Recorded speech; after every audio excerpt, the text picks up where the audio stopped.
nombre del Padre, del Hijo, del Espíritu Santo. Amén.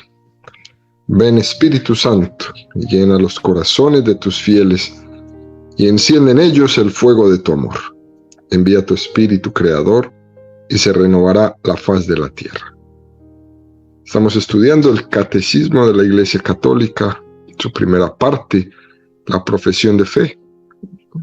Su segunda sesión, la profesión de la fe cristiana.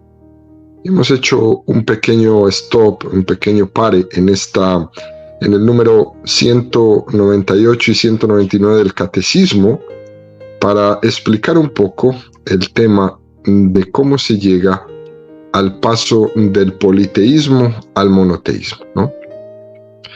El día de ayer explicábamos cómo poco a poco, pues la primera tendencia del hombre siempre fue a adorar, a venerar a todo aquello que era más grande que él, ¿no? Hoy vamos a ver cómo se descubrió, ¿no? Cómo fue el paso que el hombre dio para descubrir todo eso que alguna vez existió y que en un momento desapareció, ¿no? ¿Qué fue lo que pasó con Mesopotamia? ¿Qué fue lo que pasó con esos ríos? ¿Qué fue lo que pasó con esos dioses? ¿Qué fue lo que sucedió, no? Hay un recorrido importante que todo ser humano debería de conocer alrededor de nuestra historia, especialmente si somos personas religiosas, pues alrededor de todo este nacimiento, de esta parte religiosa que el hombre tiene, ¿no? Esta historia es importante recalcarla. ¿Por qué? Porque a medida que va pasando el tiempo, las circunstancias de la vida pues nos van haciendo cada vez más lejanos de ellas, ¿no? Y necesitamos como volver a traerlos.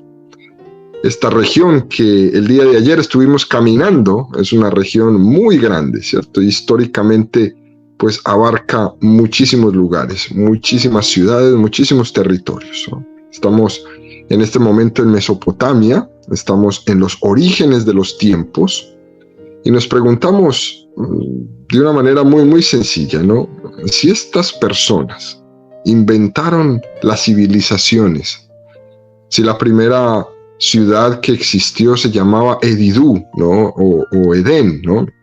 Dicen que ahí en Edidú quedaba el Edén del que habla la Biblia. Si Sumeria es la que conecta al mundo con el principio de los tiempos, si el alba de la civilización estuvo allí en Sumeria, ¿por qué no hay registro de esto? ¿Por qué no hay algo que nos hable de eso? ¿Por qué se perdió todo ese patrimonio de Edidú, de Sumer, de Babilonia, de Nínive, de Ur, de Uruk, de Acadia, de Asiria, ¿no? ¿Qué pasó con todos esos lugares, ¿no? ¿Por qué esto no ha tenido continuidad histórica? Como tienen, por ejemplo, las pirámides de Egipto o el Partenón de Grecia o el templo de Palas Atenea en Atenas. ¿Qué pasó con todo esto, no?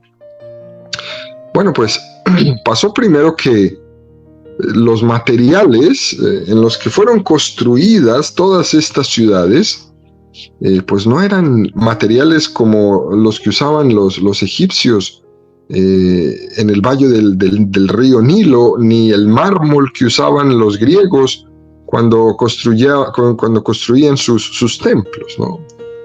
Estos primeros pueblos eran construidos con unas tablillas muy pequeñas, son unos pequeños ladrillos de barro cocido, pues hace 5.000 años. Y además de que eran de barro, pues además de eso, 5.000 años de historia, además de eso, fueron destruidos una y otra vez. Pasaron por encima de ellos muchísimos pueblos, muchísimos imperios y muchísimas destrucciones, ¿no? Por otra parte, Oriente y Occidente quedarán en un momento de la historia separados por mucho tiempo. Nosotros realmente conocemos muy poco de la otra parte del mundo y ellos conocen muy poco de nosotros, ¿no? Y esto ha sucedido por muchos factores, guerras, civilizaciones, pero va a haber un factor muy, muy importante que se va a llamar el mundo islam, ¿no? El mundo musulmán. cuando ellos llegaron prácticamente por allá, por el año 620, cuando inicia el mundo musulmán, pues ellos van a partir desde cero. El inicio del mundo musulmán es el año cero para ellos. Y es muy importante tener esto en cuenta, ¿no? Porque ellos van a contar su historia desde su aparición en la tierra. Y se va a, digamos, a borrar todo lo que ha sucedido antes. El Islam concentra todo su trabajo y esfuerzo pues en la consolidación de la religión del profeta Mahoma y deja de lado cualquier otra cosa que haya sucedido antes. Por lo tanto, estamos hablando casi pues de 3.600 años de historia que prácticamente va a quedar borrada. Entonces, Occidente, nosotros, los que vivimos de esta otra parte del mundo, que prácticamente sería el cristianismo, pierde de vista este mundo de Oriente, lo pierde de vista y centra todo su esfuerzo y todo su desarrollo pues en la civilización griega, en la civilización romana, que son los que nos van a contar a nosotros la historia del mundo como tal, ¿no? Por eso diríamos que pueden existir dos maneras de contar el mundo. Una como lo contamos nosotros los que vivimos Occidente y otra como lo cuentan los que viven en Oriente, ¿no? Así que si alguno ya conoce la historia contada desde Oriente o desde Occidente, no se asuste si cuando escuche una de las dos va a escuchar quizás todo lo contrario, ¿no? Son dos maneras de ver el mundo y de contar la historia. Bueno, pues en este recorrido que vamos a ir haciendo, es muy importante que nos detengamos aquí. En el siglo XVIII y XIX, la fiebre del pasado, hubo un momento donde a los hombres se les ocurrió que tenían que ir a buscar el pasado, ¿no? Y esto lo iniciaron pues nuestros hermanos los franceses con las campañas famosas que tenía pues Napoleón Bonaparte en Egipto, ¿no? Y aquí uno dice, bueno, pero ¿qué tiene que ver Napoleón con todo esto? Bueno, pues esa destrucción de Napoleón llevó a que se descubrieran muchísimas cosas que antes no teníamos ni idea, ¿no? Y los franceses pues se empoderan de este descubrimiento, ¿no? Ellos habían descubierto en Egipto unas maravillas impresionantes. De hecho, hay un autor que se llama Vernou, que había hecho una obra, una pintura. Esa pintura la llamó La descripción del Egipto. Nunca mis ojos han visto cosa más hermosa, ¿no? Y entonces, pues esta pintura cuando llega a la Francia del siglo XVIII y XIX, pues impresiona a todo el mundo y allá la gente dijo, yo quiero ir allá, yo quiero ir a ver qué es lo que hay allá. Algo así como lo que sucedió aquí en América con el famoso José Celestino Mutis, ¿no? Cuando vino a hacer la expedición botánica, que muchos de ustedes habrán escuchado, ¿no? Que era esa descripción absoluta y detallada en puros dibujos de todo lo que había en las tierras que la imaginación nunca se había podido imaginar, ¿no? La imaginación no había podido llegar hasta allá, no había podido concebir fuera de sus límites, ¿no? Y este hombre viene y la pinta, ¿no? En dibujos.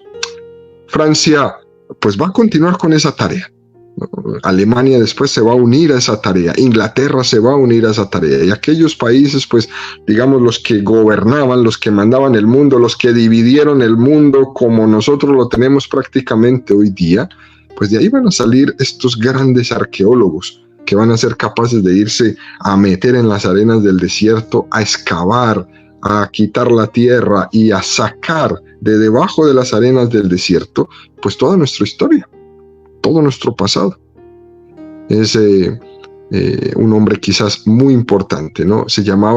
Era un cónsul francés y se llamaba Pablo Emilio Mota, ¿no? Era un hombre enamorado de Oriente, ¿no? Y le da por pensar que todo lo que está narrado en la Biblia, todas las leyendas y todo lo que se habla, tiene que tener verdad, tiene que tener una base de verdad. Y este hombre se va a buscar las leyendas. Él se va al desierto a buscar lo que la Biblia le estaba contando.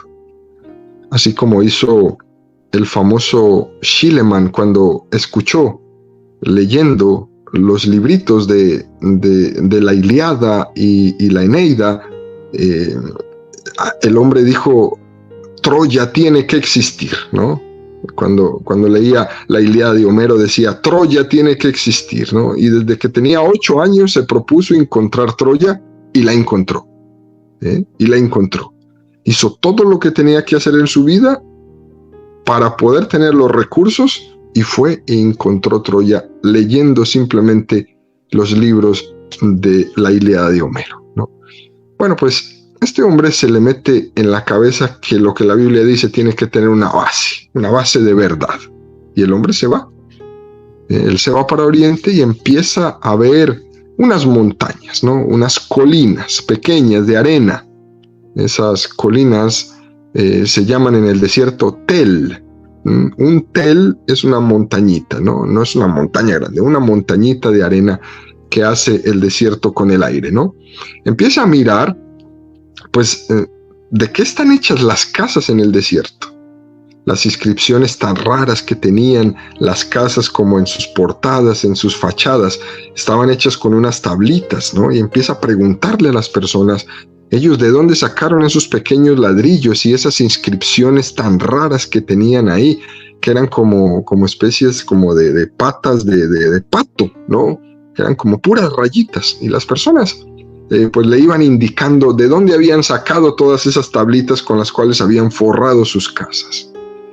Pues allí en el tel, donde le habían indicado que estaban esas tablitas, esas tablillas, pues este hombre empezó a excavar y descubrió nada menos y nada más que la ciudad de Nínive, ¿no?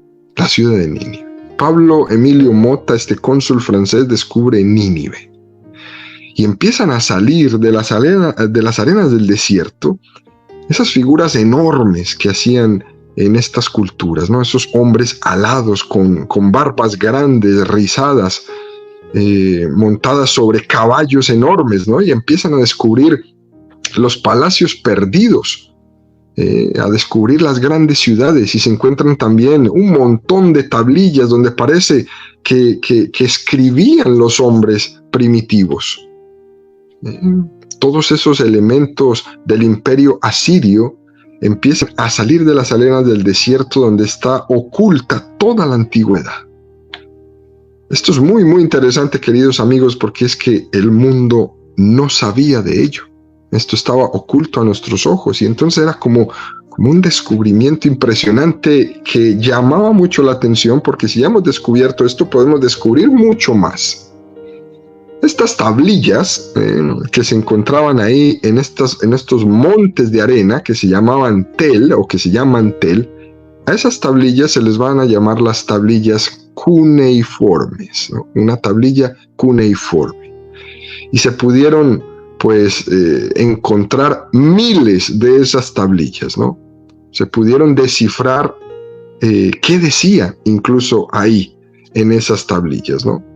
Muy interesante, ¿no? Estas tablillas se recogen y se llevan para Europa, ¿no? Se llevan para Inglaterra, se llevan para Francia, se llevan para Alemania, y entonces empieza el furor de qué es lo que dirá ahí, ¿no? ¿Qué es lo que dirá ahí?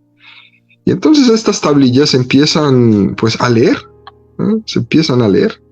Hay un profesor en Alemania que se llamaba el profesor Grotefend. Este profesor, que era un jovencito que solo tenía 27 años, se encontraba un día pues ahí tomándose una cerveza en un bar con unos amigos, cuando estaba toda esta fiebre de que habían llegado las tablillas, ¿no? Y el hombre hizo una apuesta. Él se comprometió a encontrar la clave para descifrar la escritura que venía en esas tablillas que venían de Persia. Bien. Y el hombre apuesta. Y para ello solamente contaba con las copias en papel, ¿no? de esas inscripciones que venían de las tablillas, ¿no? Sin embargo, en apenas un año, este profesor le presentaba a la Academia de la Ciencia los artículos de la interpretación de esa escritura, Ya se podrá imaginar usted, el mundo entero estaba en el vilo, ¿no? En el vilo. Este profesor descubrió lo que estos pueblos habían puesto por escrito con rayas, con rayitas y con patitas de patos casi. ¿Cuáles fueron la manera como esta gente vivía? Primero se dio cuenta de que las inscripciones persas tienen 3 tipos de escrituras. Y esta escritura es la primera forma de escritura que se ha encontrado en la historia de la humanidad. La primera vez que un hombre puso algo por escrito de una manera lógica fueron estas escrituras. Solo imaginémonos que estos pueblos antiguos, de donde los dioses pasaron a ser o nos llevaron al conocimiento de un solo Dios, estos pueblos ya eran capaces de llevar la contabilidad, la vida común cotidiana, ya eran capaces de enseñar a la gente. Y eso marca un límite muy importante entre la historia y la prehistórica. Prácticamente hemos pasado de ser cavernícolas a ser ya hombres normales, pensantes, capaces de poner por escrito lo que estamos viviendo para dejarle a los que siguen pues las enseñanzas de lo que hemos vivido.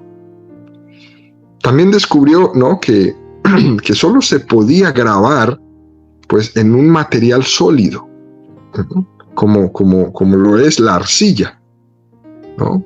Y escrito en forma recta, no redonda. Por eso esta escritura no tiene letras redondas, todas son letras rectas, y debía ser leído de derecha a izquierda, y que fueron escritas tal vez con un pinzón, con un punzón, con un clavo. Descubrió que los signos eran escritura y no un adorno, y que la escritura debía ser fácil de aprender porque la escritura fue hecha para fines prácticos, no para confundir o enredar a las personas, ¿no? Y él fue así, prácticamente con puro sentido común, ¿no? Leyó todo lo que habían escrito los griegos sobre los antiguos persas y con especial cuidado sobre los reyes de Persia. Y el hombre investigando, ¿no? Había un grupo de signos que se repetían mucho en las tablillas. El mismo signo, el mismo signo y el mismo signo. Y el hombre con pura lógica dedujo que ese signo que aparecía ahí tenía que ser lo más importante que una cultura tiene. Y normalmente una cultura, la figura más importante que tiene es el rey. El rey. Dedujo que en esos escritos debía haber ido algo de vanidad que había existido desde que el mundo es mundo, ¿no? Que siempre el hombre va a querer aparecer siempre y que seguramente tenía que ser algún rey o un hijo de rey que estaría por allí. Y efectivamente encontró que el tercero de la lista que tenía en estas tablillas era un hombre que iba a ser rey. Y todo esto a él le cuadró perfectamente cuando, leyendo la historia de los griegos, hablando de los persas, se encontró, ¿no?, la historia del abuelo y del papá de Darío, y que después Darío iba a ser el gran rey de Persia. Los que han visto películas por allá de Oriente habrán encontrado muchas veces a este rey que aparece en muchas, ¿no? El rey Darío de Persia, año 522 al año 486 antes de Jesús. Y después que su hijo, el sucesor, fue el famoso rey Jerjes, también que estuvo del año 486 al 466. Bueno, pues esto le cuadra al hombre y dice, claro, el abuelo no era rey, pero después vino el hijo y fue rey, y después el otro hijo también fue rey. Bueno, sin duda, aquí podemos unir algunos elementos importantes, ¿no?, de lo que hemos dicho antes sobre este mundo que dijimos ayer de los persas, de los iranios, ¿no?, que emigraron a Alemania, que fundaron allá ese pueblo, ¿no?, de Kermani. Lo tenía en su DNA este profesor alemán. Pudo descubrir estas tablillas porque sus antiguos venían de allá. Sin duda alguna él lo traía y por eso le fue quizás tan fácil tomar estas tablillas y poder leerlas. nunca lo había aprendido, pero por lógica y quizás por DNA, él fue el que tuvo la capacidad de descubrirlo, ¿no? Bueno, con todos estos datos y técnicas y de lecturas que existían hasta ese momento, ¿no? Las tablillas que se encontraron ahí en el descubrimiento de Nínive, al ser comenzadas a leerse, pues todo el mundo se enloquece, ¿no? Se enloquece. Y si eso salió, entonces vamos a poder comprobar que lo que la Biblia dice es verdad, ¿no? Que lo que la Biblia dice es verdad. Luego van a descubrir, imagínense, un diccionario para niños, un texto escolar para enseñarle a niños persas y babilonios y sumerios a escribir. Eso es genial, ¿no? Ya con esto nos damos cuenta que aquí ya había pues una gran civilización, que ellos inventaron las ciudades, que ellos inventaron el concepto de educación, el concepto de urbanismo, ¿no? Y con la escritura tenemos la llave de lo que va a pasar de aquí en adelante, ¿no? Bueno, pues resulta que todo esto que van descubriendo de las arenas del desierto se va a poner muy, pero muy importante. Porque va a haber un hombre, de nombre, el señor se llamaba Henry Layard. Este señor en 1851 va a tomar todas estas cosas y se las va a llevar para Londres. Y en Londres va a organizar una cosa que hoy día se llama una expo, ¿no? La Expo de Londres. La expo, ustedes saben que es la exposición que se hace cada 50 años, donde se expone en el mundo, pues lo último, donde se muestra lo más grande que el hombre ha llegado hasta ese momento, ¿no? Ahí va solamente lo que se ha descubierto en los últimos años y es, pues, el que tiene la oportunidad de llegar a la expo es porque es un magnífico, ¿no? Bueno, pues en 1851 el descubrimiento grande era Nínive, era lo que estaba debajo de las arenas del desierto. Y este hombre va y expone esto allá, ¿no? En la Expo de Londres. Se lleva todo. De hecho, una de las cosas grandes y tristes que existe hoy día es que toda la antigüedad, todo lo que se ha recogido en la antigüedad, pues no lo tienen los pueblos donde eso estaba, sino que eso lo tienen pues en los museos europeos, ¿no? Ojalá algún día en la historia pudieran regresarlo a los pueblos que les pertenece, ¿no? Pero si usted algún día en su vida quiere conocer dónde está la antigüedad y todo lo que se ha descubierto debajo de las arenas del desierto, no tiene que ir allá, no tiene que ir a Mesopotamia, basta con que vaya a Londres y ahí se lo va a encontrar todo. Allí está toda la antigüedad condensada en el Museo Británico. Bueno, resulta, queridos amigos, que en el Museo Británico trabajaba un hombre, había un trabajador del museo, un hombre autodidacta, muy estudioso, le gustaba leer. El hombre pues trabajaba ahí, un tipo un poco de nombre muy anodino, imagínense, se llamaba George Smith, ¿no? Un nombre muy fácil de reconocer. Y él era un enamorado de todas esas tablillas y de todos esos hombres alados que llegaban montados en esos caballos enormes que traían, ¿no? Y el hombre fascinado con todo esto. Él se pone a investigar también las tablillas, ¿no? Y aprende a leerlas ya con esta metodología que les había ido enseñando el profesor alemán, ¿no? Y entonces el hombre se pone a leer las tablillas que llegaban al Museo Británico y que se va encontrando, queridos amigos, el relato de la primera leyenda de la historia de la humanidad. Se llama la leyenda de Gilgamesh y su historia con la diosa Ishtar y Enkidu. Pues esto ya se imaginarán ustedes la grandeza de lo que estamos hablando, ¿no? Él descubre que Gilgamesh es un rey, es un constructor de murallas, es un edificador de templos. Posee 2/3 de naturaleza divina y una parte humana. Fíjese bien, ya estamos hablando aquí de alguien que nos está hablando de que hubo un ser que era de naturaleza divina y también tenía una parte humana, una parte muy interesante. Pero este rey era un tirano y era cruel con su pueblo. Y entonces, cansados del despotismo del rey Gilgamesh, el pueblo le pide a la diosa Ururu.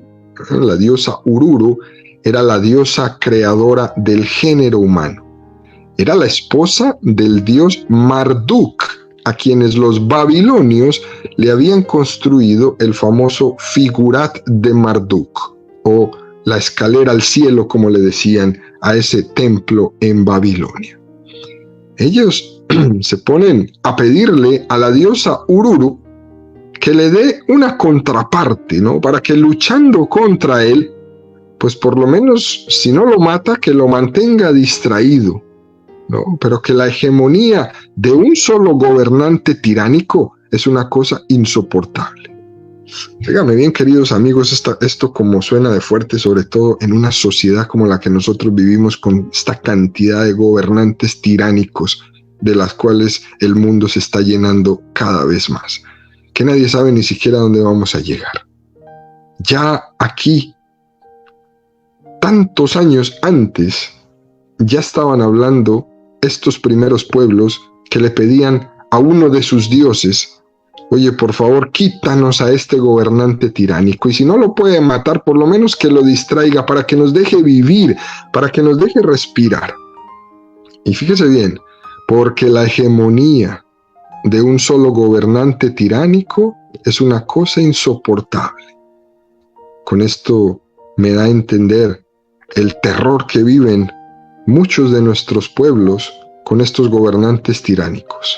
Es insoportable.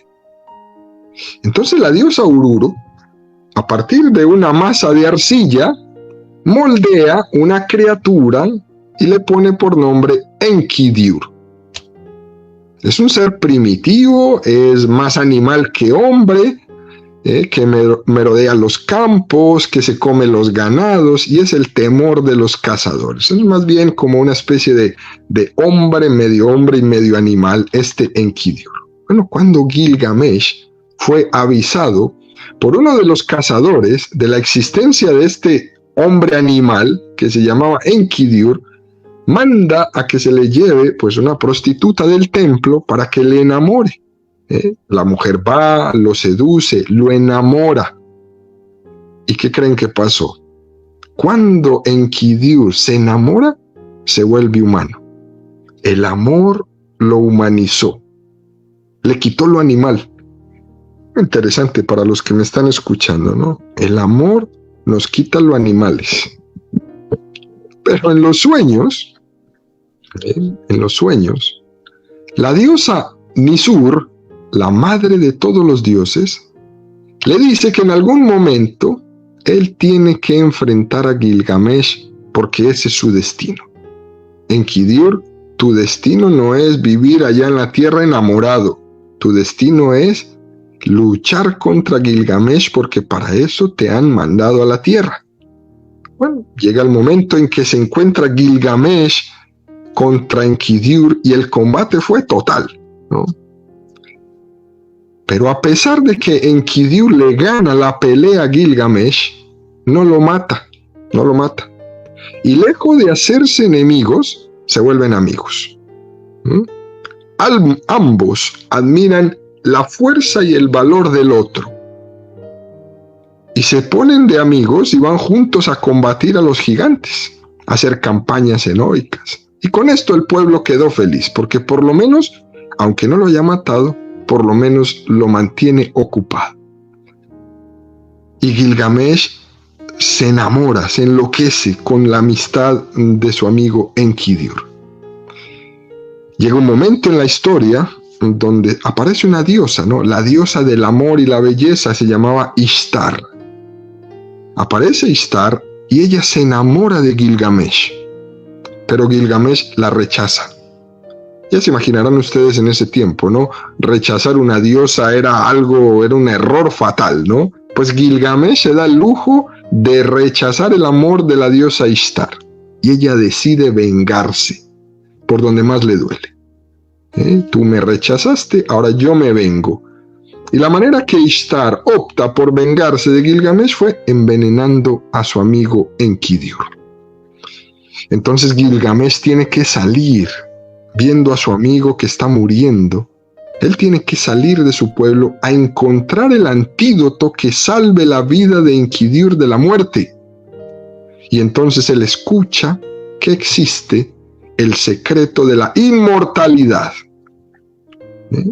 Bueno, y hasta ahí se encontró la primera parte de la leyenda, ¿no? Ya no habían más tablillas, así que George Smith ahí en el Museo Británico ya no tenía más para dónde seguir, ya no habían más tablillas. El mundo se enloqueció con esta leyenda y querían conocer más.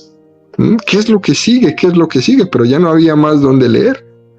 Entonces fíjense qué tan interesante que el periódico más famoso de Londres, el Daily Telegraph, ofrece una recompensa, ¿no? Una recompensa. Dice, vamos a darle una recompensa al que encuentre la segunda parte de la leyenda de Gilgamesh. Esta segunda parte estará escondida en uno de esos tel, allá en Oriente. En una de esas montañas de arena, ahí tiene que estar. Ahí la arena del desierto lo sepultó. Pues resulta que este señor George Smith nunca había salido de Londres, ¿no? Él era metido, era un autodidacta, un hombre sencillo, no había viajado. Pues el hombre decide irse donde estaba Nínive. Allá se fue. Imagínense, son 3.200 millas de distancia desde donde él estaba allá descubriendo esta primera leyenda hasta donde la leyenda estaba allá oculta, 3.200 millas. Pues allá se fue. Viaja de Londres a Nínive y el hombre pues llega a Nínive. Y lo más increíble de esta historia no es solamente haber descubierto la historia de Gilgamesh. Lo más increíble es que cuando George Smith llega a Nínive, donde le habían indicado, él mira una montaña, mira un tel y dice, vamos a excavar aquí. Y ahí donde excavan, ahí encuentran la segunda parte del poema de Gilgamesh. Solo en la primera excavación que hizo, encontró lo que había ido a buscar. Algo así como si los dioses de Mesopotamia lo hubieran llevado, ¿no? Como si los dioses de Mesopotamia lo hubieran mandado a llamar y se lo hayan presentado ahí, ¿no? Pues George Smith toma las tablillas, se regresa a Londres inmediatamente y empieza a descifrar la segunda parte, porque necesitaba ponerla públicamente cuanto antes. Oiga, y después de que la publica, se muere. Se muere George Smith. Toda una vida para un instante. Ese hombre existió para mostrarnos, para enseñarnos, para descifrarnos la primera leyenda de la historia de la humanidad, la historia de Gilgamesh. Continúa diciendo la segunda parte de Gilgamesh, ¿no? Gilgamesh se va a buscar el antídoto para ese veneno. Cuando regresa se encuentra que su amigo Enkidu ya había muerto. Y él no logra salvarle la vida a su amigo y entra en depresión. Impresionante, ¿no? Tiempo después Gilgamesh se va a enamorar de una mujer. Y esta mujer, una vez que entra en relación con él, se le muere la mujer. Y este tema de la muerte se le convierte a Gilgamesh en un verdadero problema que le afecta muchísimo. Gilgamesh decide salir a averiguar qué es eso de la inmortalidad, qué es eso del secreto de la inmortalidad. Él necesita saber esto, ¿no? Entonces le dicen que hay un rey por allá muy lejano, que era una de las personas que conocía el secreto de la inmortalidad, ¿no? Era una de las pocas personas junto a su esposa a la que los dioses le habían concedido la inmortalidad al salvarlo de un pavoroso diluvio con el que los grandes dioses habían castigado tiempo atrás a la humanidad. Y dice Gilgamesh, me voy a conseguirlo, ¿no? Se fue y se encontró con el hombre y le preguntó, ¿cómo hizo usted para lograr la inmortalidad? ¿Cómo le hizo para atravesar el mar de la muerte? Cuénteme cuál es el secreto. Y el rey le dice, Gilgamesh, la inmortalidad es solo patrimonio de los dioses. Solo patrimonio de los dioses. Dios es el único inmortal. Los dioses en este tiempo todavía eran politeístas, ¿no? Pero que él sobrevivió porque fue el único que se enteró de la venida de un pavoroso diluvio y que Dios le dijo: construye un arca, cúbrela de betún y asfalto, y luego refugia ahí a tu familia y a los animales y plantas que en el momento existían. Y al cabo de 7 días y 7 noches de una terrible tempestad, la Biblia habla de 40 días, el Gilgamesh en el poema habla de 7 días, vio asomar entre las aguas al monte Nisir. La Biblia habla del monte Ararat. Bueno, luego mandó a volar a una golondrina, a una paloma y a un cuervo, y ellos no volvieron. La Biblia dice que Noé envió un cuervo, una paloma que regresó, y luego otra paloma que también regresó con un ramo de olivo en su pico, ¿no? Al cabo de 6 días, esperando, salió. La Biblia dice que fueron 370 días esperando antes de salir, y ofreció sacrificios a su Dios. Se reconcilió con el Dios Enlil, quien le había mandado el gran diluvio. La Biblia dice que Noé construyó un altar a Yahvé para ofrecer de todas las aves puras y de todos los animales puros holocaustos. Bueno, el Dios Enlil, ¿no?, en premio le da a este hombre la inmortalidad, y él a su esposa. En la Biblia Dios dijo: nunca más volveré a destruir la tierra. Bueno, la leyenda de Gilgamesh, queridos amigos, lo que nos deja a nosotros es la prueba de la existencia del diluvio, en otros términos, ¿no? Quizás con otros conceptos y con otras fechas, etcétera, etcétera. Pero esta leyenda le prueba al mundo que existió un diluvio, que existió un hombre que le creyó a Dios, que hizo una barca, que todo lo demás fue destruido y que después de cierto tiempo regresa, ofrece holocaustos y Dios le promete que no volverá a destruir la tierra. Ustedes se imaginarán, en el siglo XIX, las personas leyendo esto, el mundo se enloquece. Y si fuimos capaces de descubrir que existió el diluvio, entonces somos capaces de descubrir que todo lo que está contenido en la Sagrada Escritura sí lo podemos llegar a descubrir desde la arqueología, desde la ciencia, desde la teología, desde el estudio, ¿no?, etcétera, etcétera. Bueno, pues el mundo se enloquece con esto y nos da, como que nos abre, ¿no?, la ventana para poder llegar a descifrar cada vez más cosas, para poder conocer todo lo que conocemos hoy. Si es que lo que conocemos hoy es gracias a todas estas locuras y todas estas hazañas que grandes hombres, creyentes o no creyentes, nos han ayudado a discernir para poder ir entendiendo cómo fue que el hombre dio este paso tan fundamental en su vida de la creencia en muchos dioses que trabajaban, que intervenían en su vida, en sus decisiones, en su creación, en su muerte, etcétera, etcétera, en sus amoríos, cómo pasar de toda esa cantidad de dioses al único y verdadero Dios. Bueno, pues dejémoslo aquí. La próxima semana continuaremos un poco para seguir profundizando en estos temas.